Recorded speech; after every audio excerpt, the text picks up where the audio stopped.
bunda-bunda yang sering merasa mungkin akhir-akhir ini atau pernah sempat melalui atau gimana yang saat ini merasa tidak nyaman itu seringnya apa, Bun? Coba silakan nggak apa cerita dari siapa dulu sambil menunggu yang lain ya. Saya aja ya Bun, boleh?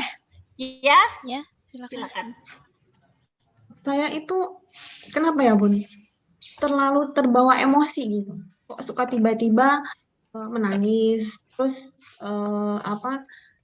tidak ada penyebabnya, tapi tiba-tiba menangis, sedih, overthinking, emosi, apa ya? Padahal diri saya merasa baik-baik saja, cuman mungkin di bawah alam sadar saya suka tiba-tiba bawa emosi, sedih. Sering banget itu Bun saya nangis gitu. Kenapa ya Bun? Itu bagaimana ya Bun? Apa? Ya itu tadi ya, seperti yang tadi saya bilang. Kita tidak mungkin karena kita tidak diciptakan secara fitrah itu untuk tiba-tiba menangis. Ya, Kalau betul. ada fase hidup yang kira-kira kita tiba-tiba menangis, pasti ada sebuah sebab. Tidak mungkin tanpa sebab. Nah, sebabnya itu ada orang yang memang datang ke saya ya butuh tahu banget gitu loh. Apa sih yang membuat saya begini gitu ya. Nah, itu memang untuk taunya ya, kita harus komunikasi dengan komunikasi dalam itu tadi ya, dengan pikiran bawah sadar akhirnya ketemu. Nanti saya akan bawa ya kepada peristiwa dibawa dari mulai bahkan ya ini mungkin amazing ya buat teman-teman ya, karena ini sebuah peristiwa begini ceritanya. Ini cuma sebagai pengetahuan aja ya, biar kita tahu bahwa sebenarnya Allah itu menciptakan kondisi pikiran dan memori kita tuh sangat-sangat luar biasa, yang itu kita kalau salah mempergunakannya bisa melemahkan kita. Kalau kita membuat justru kekuatan ini dipakai untuk semakin memberdayakan kita, insya Allah kita semua akan menghebat gitu ya. Nah, contohnya seperti ini ya. Ada seorang bapak-bapak ini ya, 45 tahun di Surabaya ya, tinggalnya di Surabaya, datang ke saya, singkat cerita, Bunda, kenapa saya setiap ketemu dengan ayah saya selalu merasa terancam. Bahkan ketika saya berkunjung ke rumah ayah saya selalu bawa gunting ya untuk entah kenapa, entah apa yang menggerakkan saya untuk seperti itu. Padahal saya seorang dai ya, saya seorang ustadz yang saya tahu persis beliau itu saat ini ya sangat soleh gitu ya, sangat menjadi rujukan gitu ya untuk bila ada permasalahan-permasalahan di kampung atau sebagainya gitu ya, karena memang kesolehannya beliau gitu ya. Tapi ada apa dengan diri saya? Pasti ini ada yang salah gitu. Tapi saya tidak bisa mengendalikan untuk saya ketika bertemu, saya harus bawa sebuah benda tajam dan saya merasa terancam dan saya merasa tidak aman. Kenapa gitu ya? Nah, seperti itu kan sangat-sangat tidak normal gitu ya dengan kondisi begitu. Nah, orang yang seperti ini memang harus pada akhirnya gitu harus saya membawa kepada komunikasi dalam itu tadi ya. Karena semua memori itu tersimpan rapih di dalam gudang memori dan itu ada di bawah sadar ya. Dan itu sifatnya adalah mengendalikan perilaku kita. Kenapa?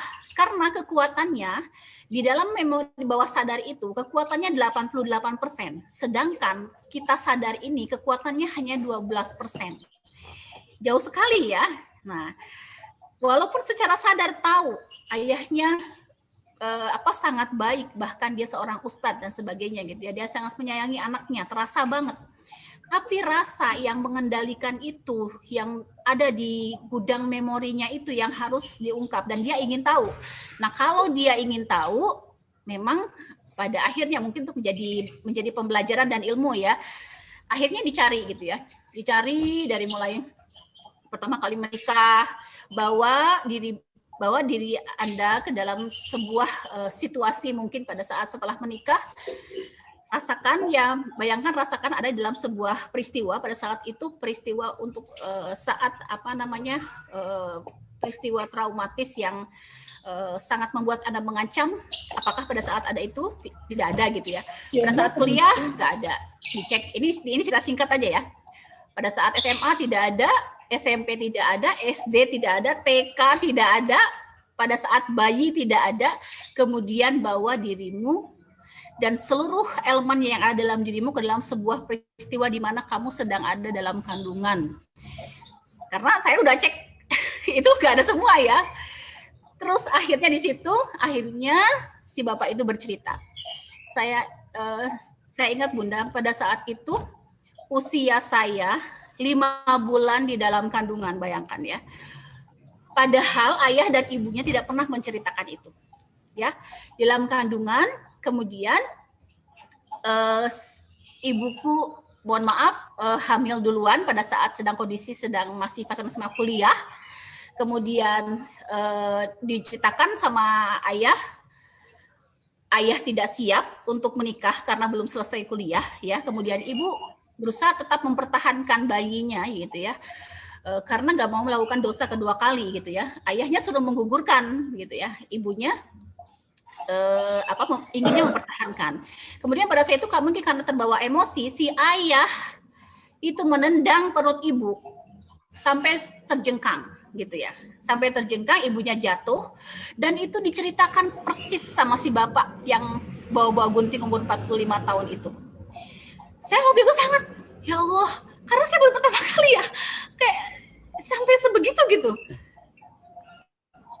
Waktu bayi, bayangkan ya, waktu bayi usia 5 bulan.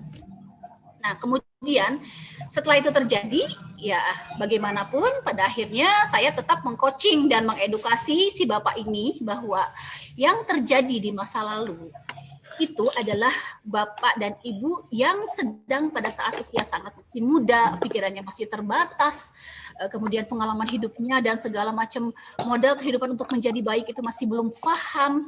Nah, sekarang akhirnya diedukasi bahwa bapak yang sekarang itu adalah penuh kasih sayang, sudah bertobat, sudah melakukan menikah ulang, sudah dan sebagainya, bla bla bla gitu ya, untuk saya memberikan edukasi agar emosi yang terjadi pada masa bayi itu tidak dibawa-bawa ke kehidupan sekarang gitu loh. Nah, jadi peristiwa yang terjadi usia berapapun, ketika ada keterlibatan emosi yang dalam, disitulah masuk dan terekam kuat intensitasnya ke dalam pikiran bawah sadar. Nah, jadi untuk yang ingin tahu ya, apa yang membuat saya begini, misalnya gitu ya, membuat saya itu kalau yang ingin tahu sebabnya itu bisa dicari dengan komunikasi bawah sadar dan bisa selesai setelah diedukasi, setelah dinetralkan ya semua perasaan terancam, karena perasaan terancam itu kan perasaan waktu dulu kan, waktu masih bayi itu tadi ya, tapi karena emosinya masih ada dan masih jadi beban emosi, sekarang di usia 45 tahun itu emosinya masih terbawa gitu ya, dipakai di usia ini gitu. Nah, itu kan tidak normal karena sekarang si bapak yang usia 45 tahun itu jelas sudah punya kedewasaan yang jauh sekali berbeda kan. Nah, itu yang harus dirubah persepsinya. Persepsi waktu masih kecil dengan persepsi sekarang itu sangat jauh berbeda. Kemudian di coaching, kemudian didewasakan ya, dirubah persepsinya, akhirnya selesai. Setelah terapi itu akhirnya sudah tidak punya lagi rasa terancam ketika bertemu dengan bapaknya. Nah, ini hanya menjadi pembelajaran buat kita semuanya bahwa sudahlah yang sudah terjadi ya, karena sudah lewat gitu ya. Nah, mulai ke depan, mulai sekarang dan seterusnya gitu ya. Ketika menghadapi peristiwa apapun, ya sederhanalah dalam menyikapi, dalam merespon segala sesuatu. Kita hindari untuk jangan sampai ada keterlibatan perasaan yang dalam ya. Ketika ada keterlibatan rasa yang dalam, itulah akan menjadi penyakit akhirnya. Kenapa? Karena akan memenuhi gudang memori kita. Kalau gudang memori sudah penuh, akhirnya emosi yang kena. Nah, ketika emosi yang kena, maka akan memunculkan sebuah gejala seperti itu tadi. Kita akan mudah sedih, mudah marah gitu ya. Tiba-tiba air mata keluar dengan sendirinya tanpa sebab gitu ya. Tiba-tiba merasa longso gitu. Kenapa aku nih kenapa gitu loh, kok tiba-tiba aku kan longso banget, tapi dari tadi kok perasaan nggak ada kejadian apapun yang membuat saya longso misalnya kayak gitu ya.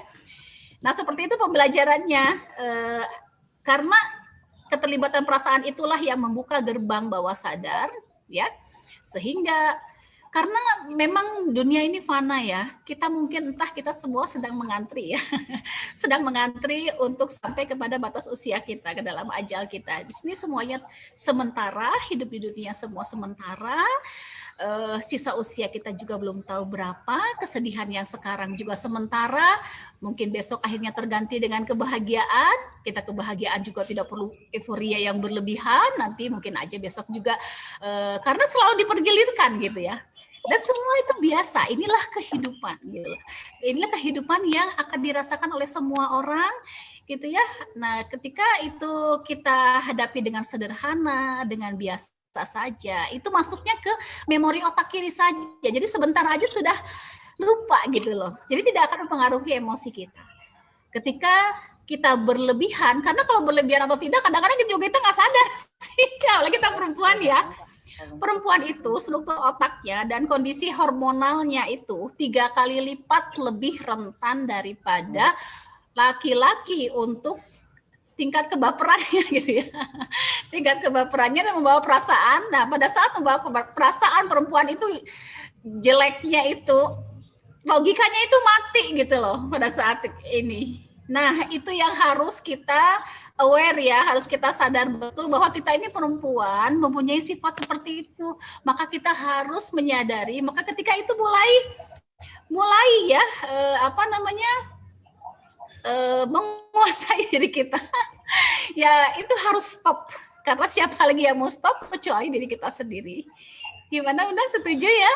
Nah, dan seringkali ada orang Bunda, aku mah maaf ya kalau aku mah saya dari Bandung ya. Aku mah nggak peduli deh sebabnya apa dulu Bunda, mau aku ngapain, aku tuh jadi peristiwa apa di masa lalu, pokoknya aku sekarang pengen sembuh. Ada yang seperti itu banyak gitu ya.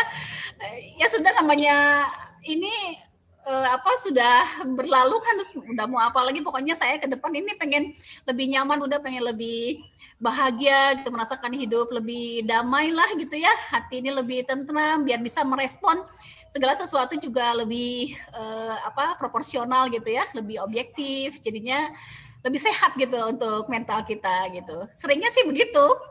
Kalau muda-muda gimana nih? Nah, silakan yang mau bertanya. Bagaimana kalau misalnya kita itu luka batinnya justru karena kita tidak bisa memaafkan diri sendiri. Maksudnya kita merasa kita punya dosa di masa lalu ya. Maksudnya semua orang punya dosa yang tidak boleh diungkapkan ke orang lain kan. Hukumnya kan kita tidak boleh membuka aib di depan orang lain. Kemudian kita menyimpan itu sendiri, terus akhirnya itu kita merasa bersalah kepada diri kita sendiri ketika sekarang mungkin kita sudah berubah menjadi lebih baik. Tapi seperti kita tuh masih mengingat, ya Allah dulu tuh aku seperti ini, seperti itu, dan itu ternyata membawa beban. Itu bagaimana ya? Ya sama juga melepasnya seperti tadi. Ya Allah, walaupun saat ini aku masih sangat merasa bersalah kepada diriku sendiri disebabkan karena bla bla bla gitu ya, tetap itu disebutkan karena kita kan yang tahu, karena hanya kita yang dan Allah yang tahu gitu ya. Itu sebutkan kayak gitu, rasakan sendiri sensasinya. Kalau ini memang dirasakan secara betul-betul ya, YKPIS itu tadi ya, semua itu benar-benar dipegang gitu ya. Nanti akan merasakan sensasi rasa yang sangat plong, ringan, dan terjadinya sangat cepat gitu loh. Ini sudah banyak dibuktikan gitu ya. Dan benar-benar juga boleh lihat di YouTube ya tentang SAFE itu. Testimoni sangat luar biasa ya, sudah ratusan ribu orang yang sudah terobati dengan SAFE ini. Cuma masalahnya, kenapa SAFE ini menjadi tidak efektif ya? Karena orang yang menyampaikan pada saat menerapi SAFE ini tidak efektif menyampaikan bahwa yang harus dibenahi itu adalah hubungan kita dengan Allah dulu, itu yang akhirnya menjadi kurang efektif karena sedikit saja keraguan akan menjadi penghalang gitu loh. Karena Allah itu hanya memberikan pengabulan kepada doa-doa orang-orang yang yakin. Dan keajaiban datang hanya kepada orang-orang yang meyakininya. Nah, di situ akhirnya menjadi efektif dan tidaknya adalah salah satunya di situ gitu loh. Kalau dalam diri kita ada keraguan, kok emang iya kayak gini, emang iya Allah ngedengar misalnya itu, aku kalau sudah bertahun-tahun kayak gini, emang iya bisa sembuh. Maaf ya, sebenarnya pada saat kita ragu, artinya apa coba? Artinya kita sedang menyepelekan kekuasaan Allah tanpa sadar. Kalau kita meyakini segala sesuatu yang keyakinan kita melebihi dari keyakinan kita kepada Allah, sebenarnya tanpa disengaja kita itu sudah membuat berhala-berhala dalam hati kita. Ketika kita yakin ya bahwa apa bisa sembuh, aku loh sudah kecemasan ini sudah 10 tahun lebih, apa bisa sembuh, aku loh sudah keliling, aku sudah ke psikolog, sudah ke psikiater, aku juga sudah diruqyah, aku nggak sembuh-sembuh, emang dengan cara kayak gini bisa sembuh. Nah, sekali lagi di sini bukan andalan kita bukan tekniknya, tapi andalan kita adalah kecerdasan yang tertinggi tadi, kecerdasan spiritual kita itu yang kita pakai. Yang kekuatannya, kontribusinya lebih tinggi daripada kecerdasan yang lain. Nah, di sini orang yang kadang sering salah kaprah ya Bunda ya.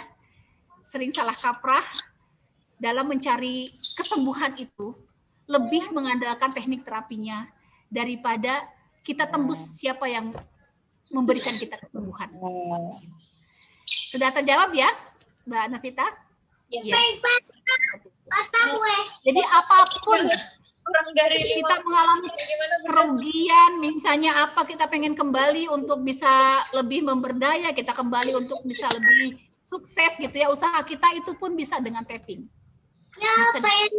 Walaupun saat ini kondisi ekonomi saya sedang memburuk ya Allah, mungkin sekarang sedang krisis ya Allah, tapi kan krisis itu adalah manusia ya Allah, Engkau tuh tidak ada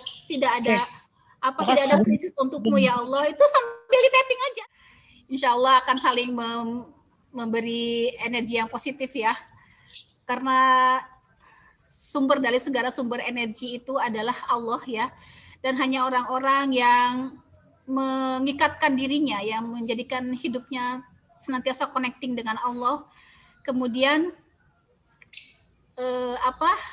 di dalam setiap waktu ya, di dalam setiap kesempatan, setiap suasana, setiap kondisi apapun kita, sedang senang atau sedang sedih, sedang kondisi seperti apapun ya, insya Allah kalau kita sudah bisa berhasil mengatasi diri kita, sudah beres urusannya dengan diri kita, insya Allah kita akan menjadi pribadi yang lebih manfaat ya, karena khairun nas anfa'uhum linnas ya. Sebaik-baik manusia adalah manusia yang bermanfaat ya kepada manusia yang lainnya. Dan sebenarnya suksesnya orang Islam itu di dunia itu adalah manfaat ya. Jadi ketika kita sudah bisa mengatasi sendiri ya segala keluhan kita, segala urusan dengan diri kita, insya Allah kita bisa membantu orang sebanyak-banyaknya untuk bisa keluar dari permasalahannya. Seandainya ada kesulitan atau ada kendala, agar saya bisa memberikan pengarahan kira-kira apa yang harus diperbaiki dari tekniknya atau dari sudut apanya gitu ya. Dan juga kalau seandainya Bunda-Bunda sudah berhasil mengurangi ya, sudah berkurang keluhan emosinya, sudah berkurang beban emosinya, bahkan sudah terlepas ya. Kalau Bunda ingin mengukur, baiknya begini. Kalau kita tadi ya sudah bisa mengukur intensitasnya, boleh diukur 1 sampai 10. Nah, misalnya sakit hati ya. Kita bayangkan sakit hatinya sekuat, sedalam apa sih sakit hatinya gitu. Kalau udah diukur 1 sampai 10 itu kita ini kan berapa gitu ya. Misalnya 10 gitu ya, karena sangat mengganggu dan sangat menguras perasaan gitu ya, sangat mengganggu aktivitas dengan kesedihan itu. Kemudian kita grade-nya 10 gitu ya. Kemudian kita lakukan terapi. Nah, setelah terapi kita lakukan semacam tafakkur atau meditasi kecil gitu ya. Seperti apa? Apakah sudah mulai rilis? Kalau sudah mulai rilis, berapa ukuran? Diukur lagi gitu loh. Diukur lagi, dan kalau memang benar-benar mau akurat, harus sampai 0. Agar apa? Agar kita benar-benar lepas ya dari rasa cemas, lepas dari benar-benar sudah kita terbebas, sudah jadi pribadi yang merdeka ya, terbebas dari segala keluhan fisik atau emosional. Seperti itu ya. Jadi harus diukur dulu, Bun. Coba sekarang jawab di bawah di chat. Yang sekarang dirasain ya, apa dengan perasaan masing-masing, itu grade-nya berapa coba? Kalau dari 1 sampai 10, coba tulis di bawah, di komen. Atau, gak apa-apa, ini satu sama lain gak ada yang kenal kok ya Bun ya. Semuanya lumayan jauh-jauh juga. Nanti mau berkenalan juga boleh. Mau saling berkenalan juga boleh. Berapa grade-nya coba? Saya pengen tahu. Sekitar berapa? Di room chat. Silakan jawab di room chat. Belum ada yang jawab, udah. Belum ada yang jawab. Malu ya? Malu. Bukan malu kayaknya itu Bunda Dewi. Agak kesusahan apa ya, indikator grade 1. Misalnya 6 tuh posisi kondisi jiwa seperti ini. 7 tuh seperti. Jadi maksudnya apa ya, benang merah indikasinya itu seperti apa mungkin? Itu relatif sebenarnya Bunda, relatif karena begini ya, kesedihan untuk si A dengan kasus yang sama gitu ya. Untuk si A itu sangat menyiksa gitu loh. Untuk si B itu belum tentu. Untuk si B itu mungkin sih menyiksa tapi nggak gitu-gitu amat gitu. Untuk si B itu, untuk si C biasa-biasa aja tapi masalahnya sama. Tapi tingkat kedalaman dari keterlibatan perasaan itu tadi yang membuat akhirnya intensitasnya jadi berbeda gitu loh Bun. Gitu loh, nggak sama, relatif setiap orang. Jadi mengukurnya itu dilihatnya sekuat apa sih mengganggunya gitu loh dalam kehidupan kita. Apakah itu sangat mengganggu? Apa mengganggu di waktu-waktu tertentu saja, ketika ingat saja, atau sangat menguras semua energi kita, atau sangat menghabisi semua waktu kita habis untuk memikirkan kesedihan itu, misalnya gitu ya, itu kita sendiri yang tahu gitu loh. Kalau waktu Berarti kita habis, energi kita habis, ya harus konsentrasi. Makanya saya bilang tadi, relax, duduk, rasakan seperti apa intensitasnya, seperti apa kekuatannya, agar apa? Agar pada saat kita sudah menerapi, kita bisa mengukur kira-kira sudah berkurang atau belum. Jadinya seperti ini contohnya ya. Kalau kita ketemu si A karena dia tuh bikin aku sakit hati banget misalnya, kalau ketemu dia, bayangkan wajahnya, aduh gemesnya, pengen apa gitu ya sama dia tuh gitu, pengen marahnya tuh sangat luar biasa gitu. Kemudian kita terapi ya, kita terapi 1 sesi, 2 sesi, 3 sesi gitu ya. Jadi ya yang ini yang ke kanan, yang itu ke kiri ya, udah bisa ke tadinya kan yang alisnya ini ya, terus kemudian yang ini gitu, terus ke bawahnya sama. Setelah itu rasakan lagi, bayangkan lagi orangnya gitu loh. Bayangkan lagi orangnya yang pernah membuat kita sakit hati itu gitu loh. Ada penurunan nggak rasanya? Beban emosinya, bebannya itu berkurang nggak? Kalau kita semakin enteng, insya Allah kita berarti efektif melakukan terapi. Jadi itu ya Bun ya? Ya insya Allah dicoba dulu, karena kalau belum dicoba, itu kita belum bisa mengukur ya, seperti apa gitu loh. Belum bisa bicara belum bisa mengukur, karena pada saat terapi bersama-sama seperti ini, kenapa saya melakukan terapi massal itu dengan cara relaksasi tauhid terapi ya, karena efektifnya apapun yang dirasakan itu walaupun masalahnya berbeda-beda, itu bisa relaksasi, bisa tertidur semuanya, karena yang saya aktivasi adalah titik ketauhidannya setiap manusia yang akhirnya walaupun masalahnya berbeda menjadi rilis bersama-sama. Tapi kalau secara online saya bisa menyampaikan ini, tapi masalahnya berbeda-beda. Jadinya akhirnya intensitasnya berbeda-beda gitu loh. Di situ perbedaannya teknik terapinya dengan yang relaksasi tauhid terapi. Makanya saya sering diundang ke komunitas atau ke apa gitu ya. Yang saya paling banyak itu pernah 1.700 orang. Ya. Pada saat itu semuanya tertidur gitu. Semua tertidur itu bukan saya hanya memfasilitasi, menyambungkan ya hati-hati dengan ketauhidannya itu dengan Tuhannya, kepada Allah. Saya hanya fasilitator aja, kemudian enteng bersama-sama gitu loh. Kalau relaksasi tauhid itu seperti itu. Nanti suatu saat kalau misalnya pandemi sudah habis gitu ya, insya Allah bisa kita bikin agenda untuk relaksasi tauhid terapi gitu ya. Nah, tapi karena ini kondisi seperti ini, ada satu lagi yang efektif yang ini gitu loh. Yang ini disampaikan di online dan mudahnya itu bisa dilakukan oleh sendiri gitu loh. Kalau yang relaksasi tauhid terapi juga sebenarnya bisa dilakukan sendiri ya, tapi harus betul-betul paham betul gitu loh. Paham betul kenapa sih orang tuh bisa begitu gitu loh. Kenapa sih orang tuh bisa dengan sendirinya bisa tergeletak gitu ya, dengan memasrahkan kepada Allah, kemudian bangun tuh dengan rasa enteng. Itu apa sih yang terjadi dalam diri seorang? Itu butuh waktu berjam, butuh waktu sekitar 2-3 jam untuk menjelaskannya gitu loh. Tapi yang ini insya Allah lebih simple, lebih mudah dilakukan, dan dampaknya pun insya Allah itu tadi ya. Akhirnya pribadi yang lebih ikhlas dan lebih pasrah kepada Allah, itulah yang menjadi obatnya gitu. Tanpa di-tapping pun pribadi yang seperti itu sebenarnya mengobati dengan sendirinya. Karena sekali lagi ketika totalitas kita pasrah kepada Allah, Allah itu seperti mengambil alih semua urusan perasaan kita. Kita itulah milik Allah. Hati kita pun yang menggenggam adalah Allah, gitu ya. Kalau kita tidak minta sama Allah, mau minta sama siapa gitu, ya kan? Kita sampaikan kepada orang belum tentu bisa paham sedalam apa sih rasa cemas yang aku rasakan gitu. Walaupun diceritakan sekalipun, tapi tidak akan bisa, palung hati terdalamnya tidak akan bisa dipahami oleh orang lain. Betul apa enggak? Yang bisa memahami itu hanya Allah. Kalau kita nggak rally sama Allah, mau sama siapa gitu? Nggak akan ada yang bisa memahami seperti Allah memahami kita.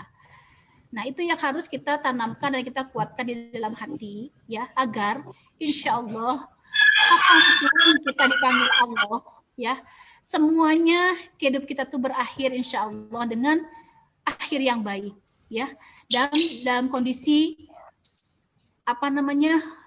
ketenangan jiwa gitu ya. Kita dipanggil oleh Allah tuh dalam kondisi seperti itu gitu. Mumpung kita belum sampai ya kepada entah kapan gitu ya, belum sampai kita kepada waktunya ajal kita tiba gitu ya. Kondisikan dulu kita untuk senantiasa dalam keadaan kondisi ketenangan jiwa ya, agar kapanpun Allah panggil kita dalam keadaan ya ayuhal nafsul mutmainnah, yaitu Allah memanggil kita dalam keadaan hati dan kejiwaan yang tenang gitu loh. Kalau kita masih kemerungsung dengan rasa cemas, kemerungsung dengan rasa khawatir, takut, marah gitu ya, bagaimana panggilan Allah itu loh, ya ayuhal nafsul mutmainnah kan ya, wahai jiwa yang tenang kan, seperti itu kan ya. Nah, kita kondisikan diri kita insya Allah dengan jiwa yang tenang, agar kita dipanggil Allah dengan penuh kelembutan, dengan penuh rasa cinta dari Allah, dengan penuh rasa enteng dan nyaman dari Allah. Entah seperti apapun, kita tidak pernah tahu akhir kehidupan kita seperti apa. Tetapi paling tidak, ketika saat ini kita sudah paham ilmunya dan tahu bagaimana cara menolong diri kita untuk menjadikan diri kita dalam kondisi kejiwaan yang tenang, kapanpun Allah panggil kita, insya Allah kita dalam kondisi kejiwaan yang tenang gitu ya Bun ya. Gimana, ini sepakat apa enggak seperti itu ya, insya Allah seperti itu. Jadi enggak ada jalan lain Bun. Allah bidzikrillahi tatmainnul qulub. Satu-satunya Allah tidak memberi penuntunan yang lain. Yang Allah tuntunkan cuma satu. Yang bisa membuat hati kita tenang itu cuma satu, yaitu ketika kita ingat dengan Allah. Ingat dengan Allah itu tidak sekedar ingat, tapi melibatkan Allah dalam setiap suasana situasi hati kita, selalu menjadikan Allah satu-satunya tempat kita bersandar. Karena yang terjadi pada saat ini, kenapa angka stres dan depresi itu sampai mencapai 70% dari seluruh manusia di dunia ini? Artinya apa? Stres dan depresi itu lebih banyak orangnya daripada yang hatinya tenang gitu loh. 70%, bayangin. Artinya apa? Kita tuh semua tuh ini kondisi yang urgent gitu loh. Kita tuh semua dalam kondisi krisis kebersandaran gitu loh. Kita bersandar kepada logika kita bersandar sama perasaan kita kita, logika kita paling benar gitu ya. Padahal kita bersandar pada sesuatu yang paling lemah di dalam diri kita. Yang kuatnya malah kita belum pakai gitu loh. Ya kan? Kontribusi yang beri kepada kita yang paling kuat justru malah kita tinggalin gitu loh. Kita malah belum pakai. Makanya kenapa kita tuh cepat digoyang dikit aja udah oleng gitu loh. Tinggal udah jatuh gitu loh. Kayak kita berpegang teguh ya sama tali Allah gitu ya. Kalau kita bisa kuat, di bawah digoyang kayak gimana pun dengan masalah yang ada gitu ya. Kalau kita kuat kita nggak akan jatuh gitu. Tapi kalau tali kita pegang kepada Allah itu rapuh, digoyang dikit aja kan kita jatuh gitu loh. Nah seperti itu. Jadi tali kita kuat kepada bagaimana ya, terlihatnya dari segi apa? Nanti kalau ini mati sendiri ya, nanti bisa diteruskan di grup ya. Bagaimana kita melihat siapa sih yang bertahta di dalam hati kita itu? Ya, apakah Allah atau yang lain? Coba kita lihat, kita telusuri lagi, kita amati lagi kehidupan kita. Pada saat kita menghadapi masalah, pada saat kita menghadapi kesenangan atau sesuatu yang menyenangkan, sesuatu yang membuat kita sedih atau apa, kita datang kepada siapa dulu? Kepada Allah dulu, apa kepada makhluk dulu? Pada saat kita senang, kita yakin ya Allah, alhamdulillah ya Allah, semua ini tidak akan terjadi kecuali Engkau yang mengizinkan. Terima kasih ya Allah atas segala nikmat ini ya Allah. Baru kita bilang terima kasih sama orang yang misalnya memberi kita apa gitu ya, hadiah atau apa. Demikian juga pada saat kita sedih, coba kita amati diri kita. Pada saat kita sedih, kita larinya kemana dulu gitu loh. Atau langsung nyunsep di kamar dulu nangis gitu. Sampai berhari-hari, mending kalau cuma berhari-hari. Ini ada orang yang sampai berbulan-bulan terpuruk di dalam kesedihan. Gak mau keluar kamar, gak mau makan, gak mau minum. Sampai akhirnya masuk ke dalam fase depresi. Kenapa seperti itu? Ya itu yang menandakan siapa yang bertahta di dalam hati kita. Kalau yang bertahta dalam hati kita tuh Allah, pasti kita itu akan ke Allah dulu sebelum ke makhluk. Karena makhluk itu kita tahu dan sadar betul, kita itu hanya makhluk Allah yang penuh dengan keterbatasan, yang penuh dengan segala kekurangan, makanya kita tidak bisa dijadikan andalan.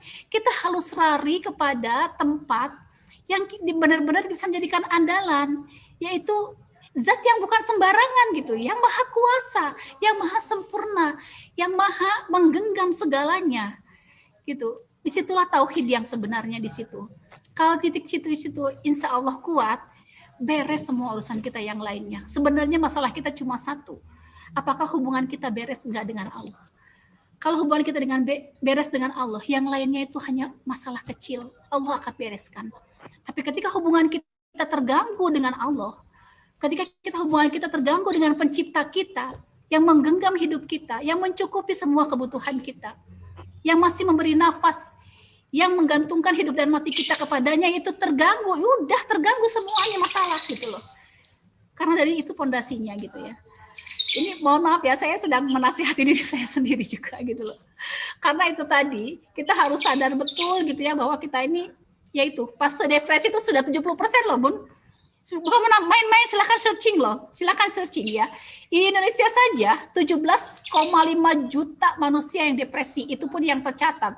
Dan dari sekian persen itu, ya dari 17,5 juta yang depresi itu cuma 3% yang mau berobat. Bayangkan. Berapa manusia di Indonesia yang saat ini sedang terganggu kondisi mentalnya sebenarnya hanya disebabkan karena dia belum memakai potensi terkuatnya, yaitu kecerdasan spiritualnya. Ya, apapun, kadang seringkali begini Bun, saya itu ya, ada orang datang dengan keluhan fisik, ya misalnya sakit kepala, sakit bahu atau kaki dan sebagainya gitu, yang stroke atau apa. Tetap yang saya sentuh dulu adalah spiritualnya. Ya, perbaiki dulu hubungannya dengan Allah.